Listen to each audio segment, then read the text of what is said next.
అని నువ్వు మాట్లాడినటువంటి మాటలు ఇవన్నీ చూడు. 46 జీవోలను కాంగ్రెస్ వాళ్ళను కాంగ్రెస్ గురించి నువ్వు ఆయన ప్రచారం చేసినటువంటి వీడియోలు నువ్వు విద్యార్థులను రెచ్చగొట్టిన అన్ని వినిపిస్తావు 1 by 1. ఇప్పుడు ఇవి ఉన్నాయి, అన్ని ఉన్నాయి. అప్పుడు ఆయన మాట్లాడినాయి, ఇప్పుడు మాట్లాడినాయి. లక్షల రూపాయలు ఖర్చు పెట్టి బర్రె గొర్రె ఏది ఉంటే అవి కోచింగ్ సెంటర్ లో పొంట పోయి తినకుండా అర్ధాకర్తోని ఉద్యోగం కోసం అహోరాత్రం డిఎస్సి స్పోర్ట్స్ కోట అన్ని ఆఖరికి రాష్ట్ర ప్రభుత్వం చేసిన ఆయన మాట్లాడిండు, మేము ఖండిస్తున్నాం. ఒకటి ఈ ఎందుకు వచ్చింది గొడవ, ఎందుకు వచ్చింది? డిఎస్సి కేసుకు సంబంధించినటువంటిది వచ్చింది. డిఎస్సికి చెప్తూ ఆయన చెప్పిన దానికి సమాధానం చెప్తున్నాం. ఆయన గౌరవ ఎమ్మెల్సీ, ఆయన ఏది తెలుసుకోకుండా మాట్లాడినప్పుడు ఖండించుకోవాల్సిన బాధ్యత మాదే కదా అన్నా. బియ్యం వల్ల నీరు పోసి పొయ్యిలో పెడితేనే అన్నం అవుతుంది. బియ్యం ఉట్టిన పొయ్యి మీద పెడితే అన్నం కాదు, పువ్వుడక కాదు. గుర్తు తెచ్చుకోరన్నా. దెబ్బ కలిగింది మాకు, ఈ నుంచి వచ్చింది విషయం. ఇది అన్ని కలుస్తాయి. అదే ఆయన చెప్పినటువంటి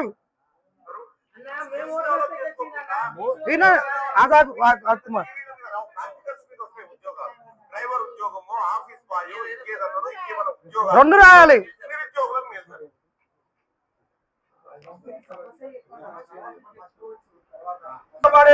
ఆయన సుదర్శన్ అన్నాడు నిన్న కూడా అబ్బాయితో ఉండేటప్పుడు, ఈ మైనర్ పిల్లగాడు ఈయన ఉద్యోగం అన్నాడు.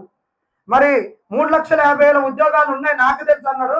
మరి రేవంత్ రెడ్డి 60,000 ఇచ్చిందంటాడు, ఇంకొక ఆయన 70,000 ఇచ్చిందంటాడు, ఇంకొక ఆయన ఇంకొకటి అంటాడు, ఇంకొకటి అంటారు.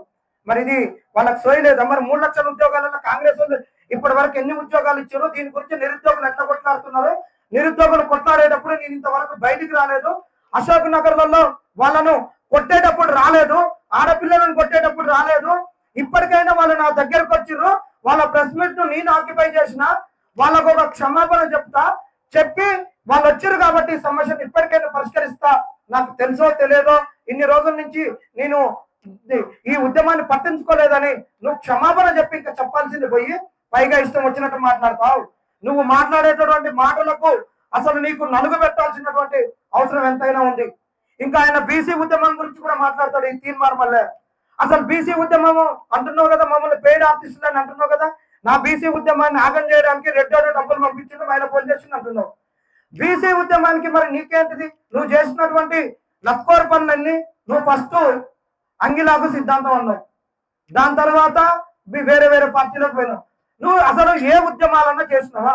తెలంగాణ ఉద్యమంలో నీ పాత్ర ఏంటి తెలుసుకో. తెలంగాణ ఉద్యమంలో నువ్వు ఎక్కడ కొట్లాడలేదు. తీర్మానం వల్ల నువ్వు అప్పుడు మీడియాలో ఒక ఉద్యోగిగా ఉన్నావు. నువ్వు అప్పుడు స్క్రోలింగ్ రైటర్ గా ఉంటూ దాని తర్వాత అంచెలంచెలుగా ఎదిగినావు. కానీ నీ ఉద్యోగాన్ని బంద్ చేసి ఉస్మానియా యూనివర్సిటీలో ఇంకెక్కడో కొట్లాడుతుంటే కొట్లాడినట్టు నువ్వు ఎక్కడ కొట్లాడలేదు. నువ్వు ఆ ఉద్యమంలో లేదు. బీసీ ఉద్యమంలో ఎక్కడున్నావు చెప్పు.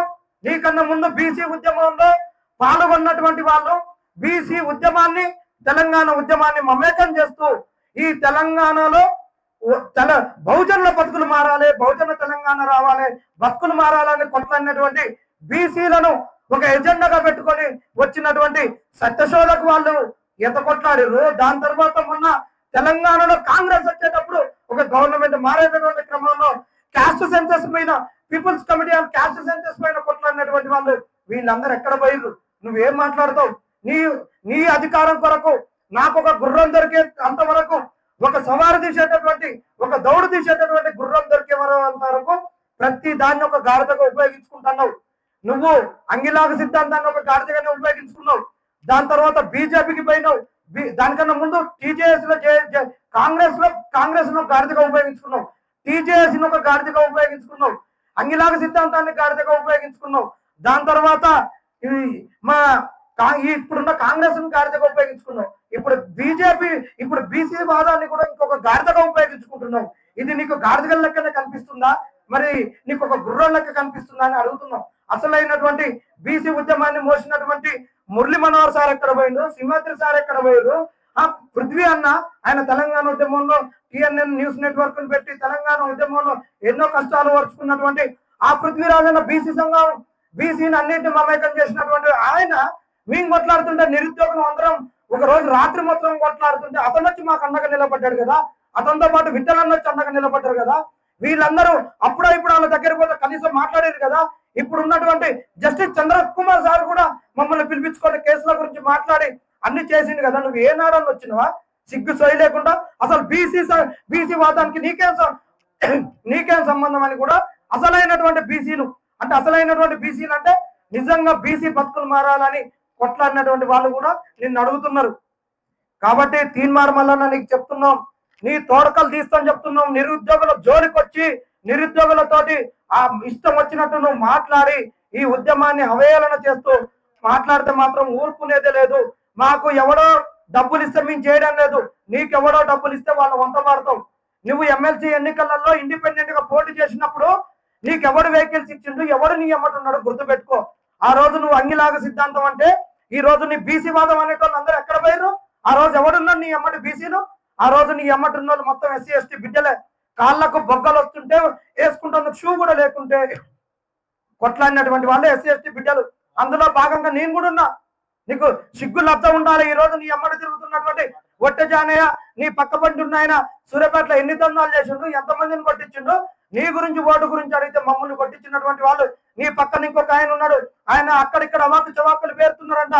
మరి మీరు కూడా బీసీ ఉద్యమానికన్నా ముందు ఎక్కడున్నారు, ఏ పార్టీలో ఉన్నారు? ప్రజారాజ్యం, టీడీపీ, బీజేపీ అన్ని గుర్తు తెచ్చుకోరన్నా. ఇష్టం వచ్చినట్టు నిరుద్యోగులతో ఏది పడితే అది మాట్లాడతాం, వాళ్ళు వింటారంటే మాత్రం సహించేదే లేదు. తీన్మార్ మల్లయ్య, నీకు అనుకుంటున్నావు నీ ఇంటి పేరు చింతపండు, నీకు చింతపండు అవుతుంది. నీ ఇంటి పేరు అనగానే మళ్ళా నా ఇంటి పేరును అవమానపరిచిందని అనొద్దు దయచేసి చెప్తున్నావు. నీకు అనుకోకుండా యాక్సిడెంటల్ గా నీ ఇంటి పేరు చింతపండే అయింది. నీ ఒళ్ళు చింతపండు అవుతుంది. చింతకు నీకు నువ్వు రేవంత్ రెడ్డి కోమటిరెడ్డిని అన్నావు కదా, నార్కడిపల్లికి ఒక పంగా తర్వాత నల్లగొండలో ఒక పంగా వేస్తావని. నువ్వు గనక నిరుద్యోగుల జోలికి వస్తే నిన్ను చీల్చి ఈ చింతకు ఒక పంగా ఆ చింతకు ఒక పంగా తొలగిస్తావు చెప్తున్నావు. ఖబర్దార్, ఇష్టం వచ్చినట్టు నిరుద్యోగుల మీద ప్రేరేపణ ఏంది? నీ మాట దురిసేంది? ఇంతవరకు ఎమ్మెల్సీలను, ఎమ్మెల్యేలను, ప్రజాప్రతినిధులను ఎవరిని పడితే వాడిని బ్లాక్ మెయిల్ చేసినట్టు నిరుద్యోగులను బ్లాక్ మెయిల్ చేస్తావా? నీకు దమ్ముంటే ఇప్పుడే ఎమ్మెల్సీ పదవికి రాజీనామా చేసి ఎన్నికలలోకి రా. నీ దమ్మేందో నువ్వు చూపి. కాంగ్రెస్ పార్టీకి రిజైన్ చేసి నీ రెడ్ల పార్టీ, నీకు రెడ్లకు మాకేమొస్తున్నావు కదా, గ్రాడ్యుయేట్స్ తో నేను మాట్లాడలేదని నువ్వు చెప్పు. రైట్ టు రికాల్ అని అన్నావుగా, రైట్ టు రికాల్ ఇంప్లిమెంట్ చేయి. రైట్ టు రికాల్ ఎందుకు ఇంప్లిమెంట్ చేయట్లేదు మేము అడుగుతున్నాం. రైట్ టు రికాల్ ప్రకారం నువ్వు చెప్పిన దాని ప్రకారం నువ్వు రాజీనామా చేయి నీ పదవికైనా అడుగుతున్నావు. కాబట్టి ఇంకొకసారి నిరుద్యోగులపై ఇష్టం వచ్చినట్టు మాట్లాడితే మాత్రం బాగుండదని చెప్తున్నాం. దయచేసి గ్రాడ్యుయేట్స్, ఎమ్మెల్సీలు, ఈ తెలంగాణలో ఉన్నటువంటి వాళ్ళు ప్రతి ఒక్కళ్ళు మాట్లాడాల్సిందే.